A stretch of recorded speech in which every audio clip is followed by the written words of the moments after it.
Now, preventing a tragedy as your child walks or bikes to school. Just last Friday morning, 16-year-old Alondra Martinez was hit by a car and died as she was walking to her bus stop. And earlier this month, 14-year-old Maslin Mooney was airlifted to a hospital after he was hit by a car while walking to his bus stop in St. Johns County. He is recovering, but both of his legs were broken and he had bleeding in his brain. We as parents and honestly a community need to do better to help keep these kinds of accidents from happening. And it's going to take all of us. Heather Albritton is Director of Health and Physical Education with the Duval County School District and is joining us this morning to tell us more about a new push, Heather. It's called Be Safe, Be Seen. It's launching today by the district. I want to first, I think that we never think this is going to happen to our child, right? But sadly, this has happened far too often, and just in the last 4 or 5 months here in Duval County. Right. So since August, when school started, we've already had 12 incidents with students, and that's resulted in the tragic loss of at least 3 of our students here in Duval County Public Schools. Including that blessed teenager at Atlantic Coast High School. Yes, in fact, just last Friday. I want to talk a little bit about the statistics, actually, that the district provided to me from the Jacksonville Sheriff's Office. And I think that this just hits home for everyone who's watching here this morning, whether or not you're a parent or a grandparent or just have a child in your life who you love. So on average, a pedestrian is killed every 70 minutes and hurt every 8 minutes in traffic crashes. You know, 17% of the children 14 and younger who were killed in traffic accidents, they were walking or biking. Of the pedestrian incidents, 75% of fatalities were not at intersections, and 78% of them occurred at night.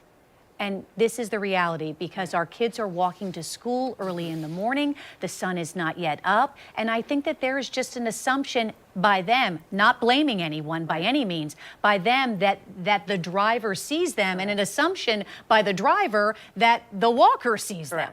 Right. It's the back and forth. It's that relationship. Everyone is responsible. We have to, it's a joint partnership, right? So drivers have to be more aware. We have to make sure our students are aware, whether they're walking to school in the morning or they're, out in the evening walking to the corner store or something of that nature. It's important for both parties to be responsible and be aware of what's going on. I know that when I'm driving around, and only because I've been doing this for a really long time, and I see the kinds of tragedies that happen, even if it's just in my neighborhood, I know that there are kids that live in my neighborhood, and I know that sometimes I'm rushed or whatever, but I'm cognizant of always, I turn down my street, I'm like, okay, I got to slow down. Even though I know that they're in school, you just don't ever know. They came home early and it just makes you worry. We all need to be defensive drivers, I feel like, don't we?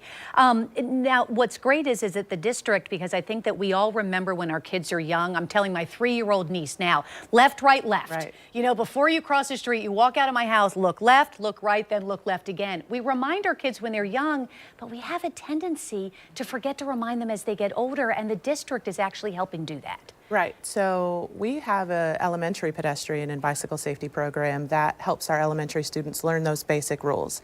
But as they get older in middle and high school, it's that assumption of, you have that assumption of safety, like, I'm in middle school, I did that when I was in elementary school, or I'm in high school, I know those rules.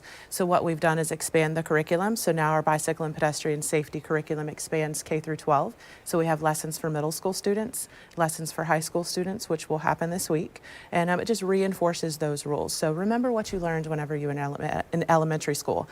How do you shift that to where it's appropriate for a middle school student or a high school student? So taking your earbuds out, not being distracted, don't be on your phone, or not watching social media or scrolling through social media while you're walking, and making sure you're paying attention to your surroundings. I could see kids, because I'll see when I'm coming home. I'm coming home when kids are typically coming home from school, and they're at the bus stop and they're doing this, right. And then they just think because the lights turn, I'm going to step up and I'm just going to walk out, and they haven't given themselves that extra minute to actually look. And you can see how that can happen. Mm-hmm. So I know that the investigation into the tragedy that happened last Friday is ongoing. We don't know what happened. The driver did stop, actually took the 16-year-old to the hospital, and sadly she passed at the hospital. But there is actually a traffic garden, which is what the district is calling it, that's actually at this 16-year-old school at Atlantic Coast. We've got a picture of it. Sure. And I just want to encourage parents who have children who attend that school, and just in general, tell your kids, go find this, look at this, learn from this.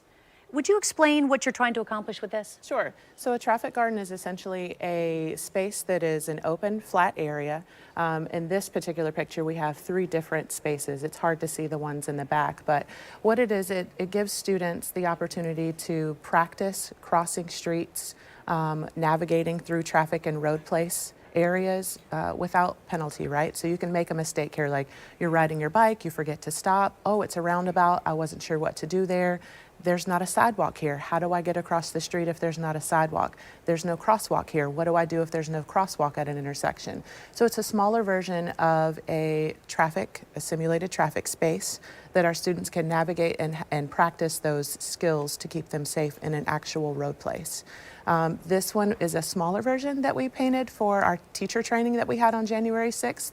We will be initiating more traffic gardens throughout the school, at our schools in our district, but we're also looking to expand those within the community to have community spaces. Yeah, it's interesting too, because I think that this reminds you, and all the things that you brought up, I wouldn't necessarily have thought to discuss with my child, Right. you know, but walk to school with them so that you can maybe be that additional voice saying, hey, when you're here, you need to do this. Very quickly, there's also a PSA that we want to encourage, you know, our viewers to find on the district's website.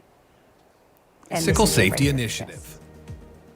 Hey, drivers. So that is Curtis Ford, the mayor of Atlantic Beach, who's reminding, we have a number of schools actually. We've got an elementary school that's actually in Atlantic Beach. I know my kids went to school there, and this is a reality. So start looking for these also and start that conversation then. They'll be posted on our social media, so there'll be those, and then we also have a parental guide that will be coming out, so parents can take the time to look through that and have those conversation starters with their students. We have a word of the day. Today's word is crosswalk, so there's just prompts in there to have those conversations with your students, that organic discussion that you have on the way from school at the dinner table, just to start the conversation about how we can be safer in our communities. And that's rolling out, this new Today. initiative is rolling out starting today. Thank you, Heather, for being here. We appreciate you. Thank you.